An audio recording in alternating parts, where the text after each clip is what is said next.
Welcome to I Love Manchester, our guide to the successes and secrets of our city.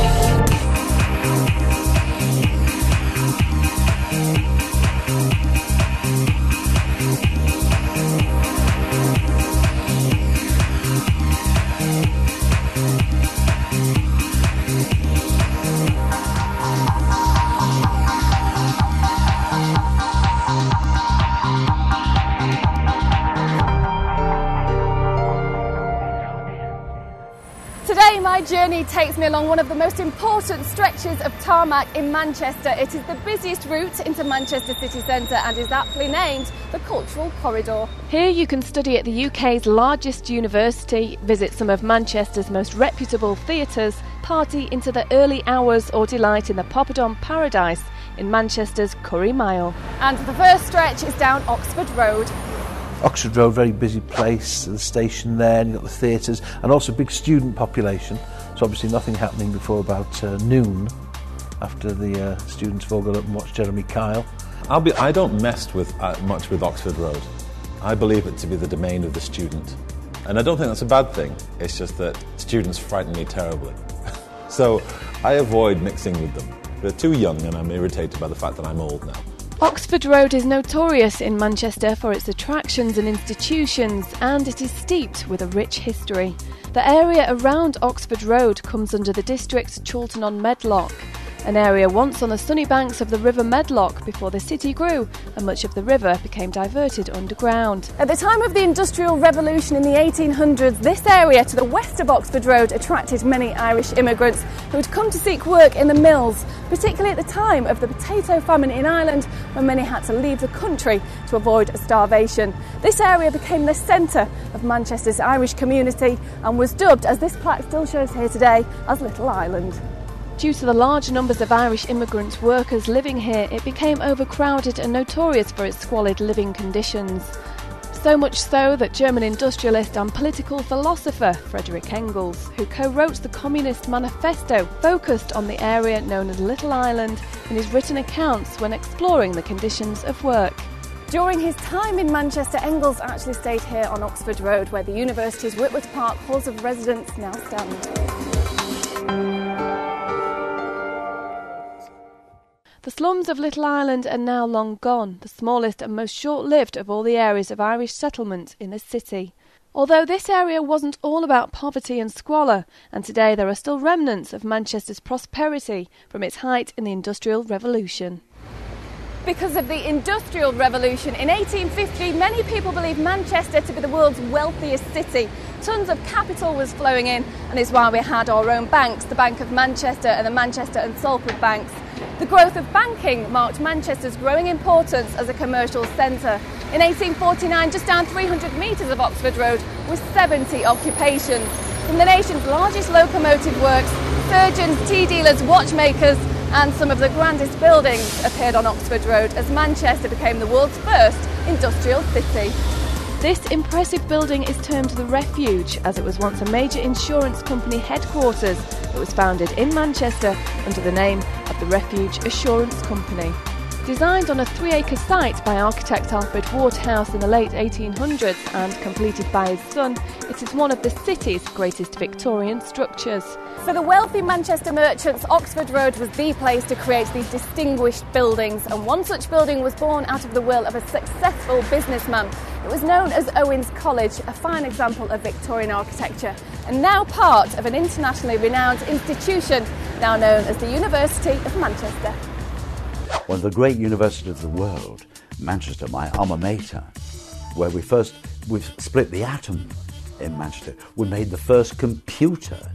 We cracked the Enigma code in Manchester that virtually sank the U-boats in the Second World War. And now the young people are coming in with all their new ideas. If you ever notice Manchester in the summer, it just goes dead. There's just nothing to do during the summer at all. And then come September, there's like 60,000 odd students all arrive. A lot of people are like me, we came to Manchester as students and stayed on. I chose the college purely on the local music scene. I loved Joy Division for the Buzzcocks. So So I didn't know anything about the course I was signing up to, but I knew that I would see some great bands if I was lucky. The main Gothic block of the University of Manchester, which exists on Oxford Road, is now the largest university in the UK, providing teaching and research in over 60 disciplines. This university is closely linked with the industrial period of Manchester. Lots of wealthy businessmen and industrialists around, but who actually set it up? Well, the university was founded in 1851 when a local merchant called John Owens bequeathed £96,000 to set up a college in Manchester. So why did John Owen want to set up a college? I think it's because Manchester was one of the leading cities in the world because of the Industrial Revolution, and because all the industry was here, there was seen to be a need to have people educated in Manchester to meet the demand of the jobs that were created. And then women weren't really supposed to study here, were they? Women weren't admitted until 1883 when they opened a women's department because women weren't seen to... They don't do things like that. They don't study. And they get married and have children. And the architecture in here is, it's truly a beautiful building, always has been, but it's been modernised to keep it up to date because it's a working university, things have to change, don't they?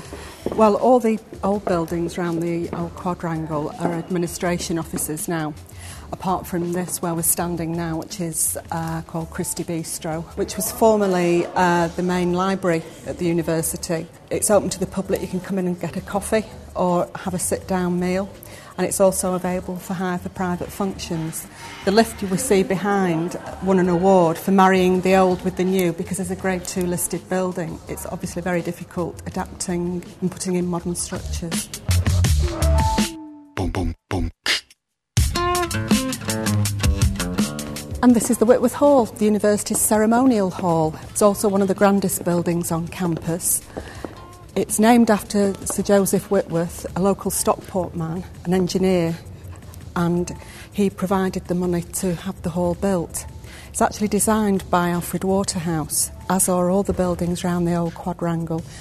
Famous Victorian architect who also designed the law courts in London and Manchester Town Hall. It's certainly a very impressive hall. You've got great, grand stained glass windows and an organ. So how's it used within the university? They hold degree ceremonies in here. Students actually take their exams in here, so it's rather like the pain and the glory. There are also concerts here, and wedding receptions are also held here. And there were some famous inventions that were carried out here, and no doubt these people have also passed through this hall. Certainly. Many people know that the world's first stored memory computer was actually built here in Manchester and not America. It was invented in 1948 by Tom Kilburn and Freddie Williams. The research that Ernest Rutherford carried out led to the splitting of the atom when he was employed here the year before he received his Nobel Prize. Any famous people to have studied here? The comedians Ben Elton, Rick Mayall and Ade Edmondson actually met while they were studying for the degrees here. The Chemical Brothers studied here. One famous visitor to the university includes the civil activist Malcolm X. Out of the 36,000 students that study here, 7,500 are international students who come from over 180 countries across the world. And it's one of the reasons why Oxford Road is known as the Cultural Corridor. Also here at the university is the Manchester Museum. The collection originated from Manchester manufacturer and collector John Lee Phillip, which was taken over by a group of wealthy men. The Natural History Society collection was transferred to what is now the University of Manchester in 1868, and the collection has continued to grow from donations from around the world. The museum is really one of those sort of typical museums. We've got displays of Egyptology, as you see in the background here, with ancient mummies and so on. We've got a dinosaur and fossils, collections of meteorites, archaeology from the Mediterranean, anthropology, so collections from all around the world. Come here to explore the Egyptian artefacts, the wonders of science and technology, and the museum's own vivarium housing amphibians and reptiles. Andrew, this is the giant monkey frog. Why is he called the giant monkey frog? He's very lovely. Well, most people think frogs are horrible, slimy little creatures. Yes. But as you can see, this one is very different. It belongs to a different family. He's one of the largest of the tree frogs. It lives totally in the trees, but he's called a monkey frog because he's got these really gripping hands and feet, so he can actually climb and hang. He won't jump, he won't fall. He's very, very good at climbing. That is amazing. And that's the reason why he's called a monkey frog.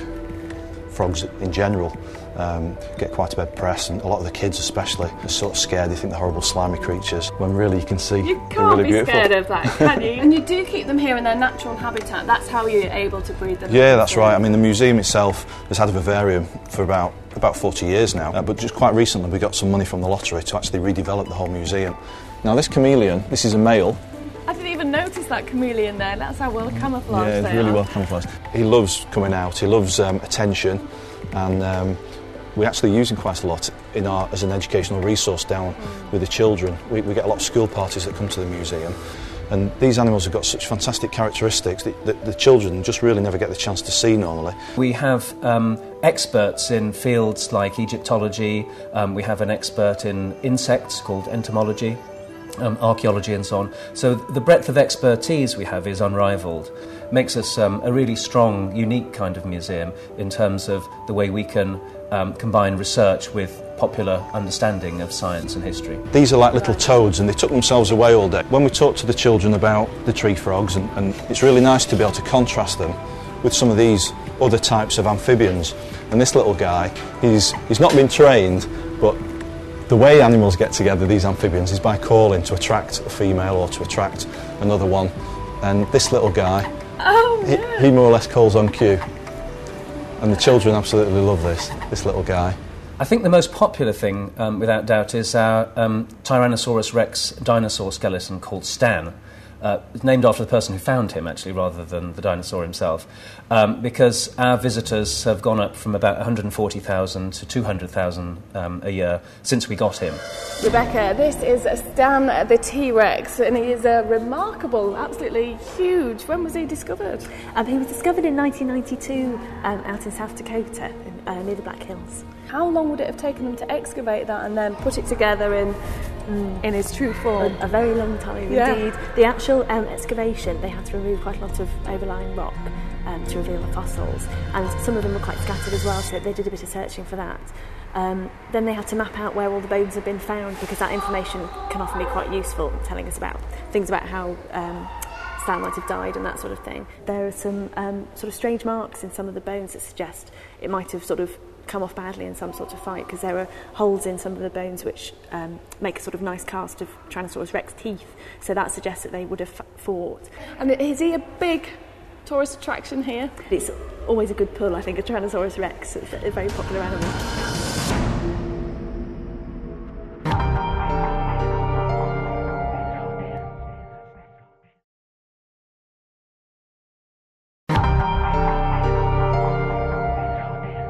Oxford Road is not only home to impressive educational institutions, but here you will also find some of the city's best art. When I was about 25, many years ago, I was really, really bored one day, and me and my friends decided to go and have a day of culture in Manchester, and I'll never forget it, because we went to Whitworth Art Gallery, and we had a fantastic time. We couldn't believe that there was this much art in our city, you know, under your noses, because you just don't think it's there. Whitworth Art Gallery is part of the University of Manchester, and like Whitworth Hall and Whitworth Park here, is named after Sir Joseph Whitworth, Stockport-born engineer, a man who typified the Victorian entrepreneur. Mary, this building is probably one of the most historical landmarks of Manchester. Not only is it Edwardian in design, but it's also a gallery which has been here for around 100 years. Yes, it was first established in 1889, and then this building, as we're all familiar with it, was finished in 1908. And you also hold one of the biggest collections of textile and wallpapers outside of London here, don't you? That's right, it's a really very important collection indeed. This, in fact, was one of the first pieces that the gallery acquired, and it's a late 15th century altar cover from Cologne. It's amazing it's still so intact. It is, yes, because of course it's easier for things like pieces of sculpture or churches to survive, but for textiles it's so much more difficult. This is one of the more recent textiles that we've bought, which is called Blue Pewter by Sally Freshwater. That doesn't look like textiles. It doesn't, does it? It looks like pewter. Doesn't feel like it should be part of textiles, because it just seems so rigid rather than I imagine that's something that the artist is playing with. Yes, it's because it looks in a way like solid metal, doesn't it? Yeah. And textiles isn't the only major collection that you have here. No, it's not. Our collection of historic watercolours is probably our most internationally known collection. This is quite an interesting picture of the Manchester area. It's Hume Hall as imagined in 1872 by John Holding. I say as imagined because Hume Hall was demolished in 1845. As you can see, it's one of those very typical Cheshire half-timbered houses like Ordsall Hall and Speke Hall. And here the artist has placed it on a great sandstone bluff, quite a extravagant sandstone bluff overlooking the Irwell. This room is where you have more of your modern pieces of art. That's right, these are all from our own collection of modern art, yes. And this looks like wood. It is, that's exactly what it is. There is a sequence of 3 paintings by an artist called Michael Porter, and they were commissioned especially for that wall. And what's lovely as well is you look to your left, and you can also look out into the park woodland of Whitworth Park. When the building was redesigned in the 1960s, you can see that the architect Bickerdike just punched through those walls to make that connection with the park and to bring those trees, the outside, into the building and vice versa. Now, not only is Oxford Road one of the most famous roads in Manchester, but it also leads into another infamous stretch. It's one of my favourite stretches. It's known locally as the Curry Mile. On Wilmslow Road in Rusholme, the Curry Mile is a poppadom paradise, with exotic spices that are sure to get your taste buds in a frenzy. I've not been to Rusholme, so I think you're best handling this question. Wait, have you never been to Rusholme? No. You've never, like, at 3 o'clock in the morning gone, I really need a kebab? No. There is a kebab shop that I go to, or in fact I was there last night again at 2 in the morning, opposite the BBC. And again, they're very cheap, about £3 for a kebab, and it's beautiful. Well, how about you spend the extra £2 in the taxi and go further past the BBC, and you get a better quality? With more Asian food outlets along one small stretch of road than anywhere else in the UK, it is one of Manchester's most popular attractions. The first time I actually came to Rusholme, I was lost. And I sort of stumbled upon this Curry Mile, and I kept thinking, what's going on? Are we in Blackpool? I don't understand. What a place. There's this place called King Cabana. It's not, you can sit in, but it's more of a takeaway place. But it does the nicest chicken korma, pilau rice and chips with naan bread. Hanan. That's where I go. Hanan. Very good. That's a discount. Rusholme was originally called Russum, which evolved with the English language. It means a place of reeds, indicating that Rusholme was probably largely swampland. Now it is swamped with people in search of curry. I remember that part of Rusholme when there were 2 or 3 or 4 Asian restaurants, and now, of course, it is world famous. It's certainly nationally famous. Iqbal Hussain came to Manchester over 25 years ago and opened his sweet centre here. He has seen Rusholme develop over the years. So when you moved to Rusholme 32 years ago it was, That's wasn't right, it? yeah, 32 years. What was it like back then? I mean, look at it now, there's so many restaurants. Oh, there's so many now. That wasn't it only 1 or 2? I always walk past these sweet shops and think Yeah. they look so colourful, but I've never actually been in and tried them. So would you mind if I had a little taster? Oh wow, this is my idea of heaven, this. Yeah. How many different varieties do you do? Yeah, there's about 50 varieties. 50? Yeah. And they're all different colours and all different... all different colour, all different taste, all different flavour. So yes. are these the traditional Indian sweets that you would get? Yes, Asian, yeah. Are these delicacies that people take to weddings and... Yes. So this is the pistachio? Yeah, just a minute. Okay.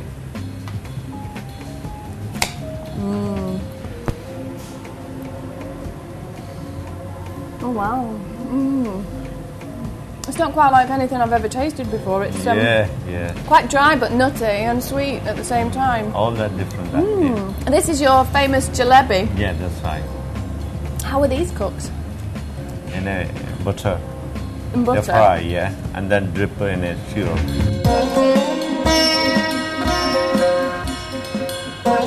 It's like a jellied carrot. Is this Have you got any sugar-free sweets? Yes, sugar-free. I got the sugar-free. sugar-free, that's sweet. Sugar-free. Oh, is this sweet. sugar-free? Yeah, that's a carrot, sugar-free. That's sugar-free, that's sugar-free. I like the look of this one as well, the cake. All right. One. It looks like chocolate cake. Is it? Chocolate one, that in here. Oh, this is the chocolate one. That's a chocolate. Oh, wow. Is that chocolate and vanilla? Yeah. They all do taste so different, don't they? All that different, that is. I could carry on forever. Yeah. Cheers, then. Very nice. See, very good. I agree, very good. Here in Rusholme, you will also find some of the most colourful dress. So, time to take a trip from sweets to saris.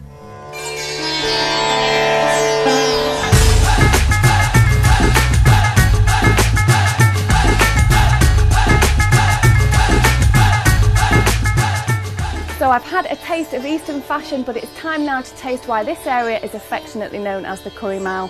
So time to get down to some proper work. But to be honest, the hard work begins getting out of this sari. Could you give me a hand, please? Definitely. Thank you.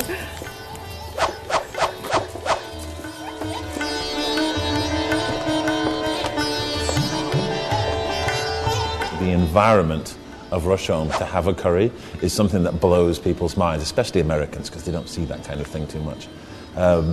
But if you show them an area where it is, curry houses as far as the eye can see, they can't conceive of how that even works. One day I'd like to, you know, people go on great treks, they go to the Himalayas or they go around the world, or they go from John Groats to Land's End. I would like to just work my way along the Curry Mile. I know it looks like I have, but I'd like to do it. Take me time, spend a year, just work your way along it. Probably be dead, but it'd be worth having a go, wouldn't it? The shops in Rusholme is great because you go to Tesco's and you get like a packet of coriander, and the packet's that big with cellophane, and you've got 3 sprigs of coriander in it, and you spend $2.99 on it. Go into a shop in Rusholme and you get a dirty great big clump for next to nothing, because that's the way they cook. So, Cash, you're going to teach me how to make some classic curries. So, first things first, ingredients. Yeah. And this looks about right. You need to come here. Yeah. That's the best place in Rusholme where you can get all the ingredients which you can use to make a nice curry. So, what would we need in our cupboards to make sure that we've got the right ingredients for making curry dishes? You will need chilies, coriander. So chilies are obviously the spice. Yes, spice, if you like the spices. Are these long, thin ones hotter than, say, these bigger ones here? Yeah, these are really hot. Are they? These chilies are really hot. Oh, okay. Quite hot. And then ginger, it's quite a strong taste. Yeah, it is basic things you need to make a curry. Yeah. You see, that's a lot different to the small little sachets that you might get in your major supermarket, isn't it? You get a big bunch. Yeah, you need this curry powder, turmeric. Turmeric? Yeah. What's that good for, turmeric? It's basically good if you got pain in your body. It's medicinal as well? Yeah. Garam masala. Garam masala. It gives a very nice smell in your curry. Thank you very much. I'm hungry now. Look at that display of colour. We're back with our ingredients. Yes. And we're going to cook some traditional Indian curry dishes. That's right. We'll make chicken jalfrezi and chicken bhuna and chicken korma. We'll make some chicken tikka. Right then, time to get cooking, I yes. think.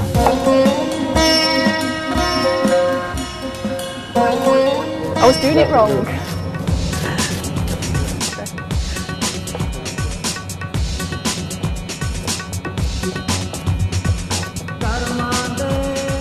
Hot.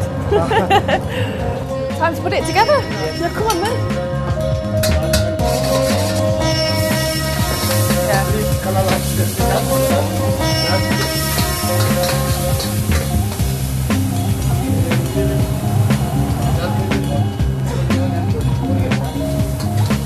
Right, Steph, it's your turn. My turn now. Oh, okay. So a bit of oil. How much? Oil, yeah. Is that enough? That's enough. What am I going to make? Chicken bhuna.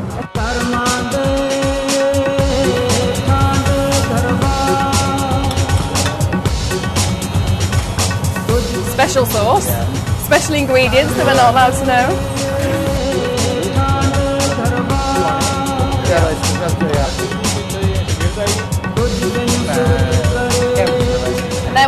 one chicken boona. Yeah. Right, time to dish it out. I don't think I've ever cooked so hard, and we've visited so many places in the series and I've eaten so much food, so I think it's time now that the crew had a taste. You can sing so many songs, can't you? You can start off with Korma Chameleon. It's my chapati, and I'll curry if I want to. It's been a long time. I'm trying to think of a song with Nan in it. Here we go, you lucky thing. It's got no artificial colors, all the premium ingredients, and the best thing about it is it's got low fat and it tastes fabulous. And it's cooked by Steph. Yeah, it is absolutely Half right. cooked by Steph, half cooked by Cash. Cheers, everybody. Cheers. Enjoy.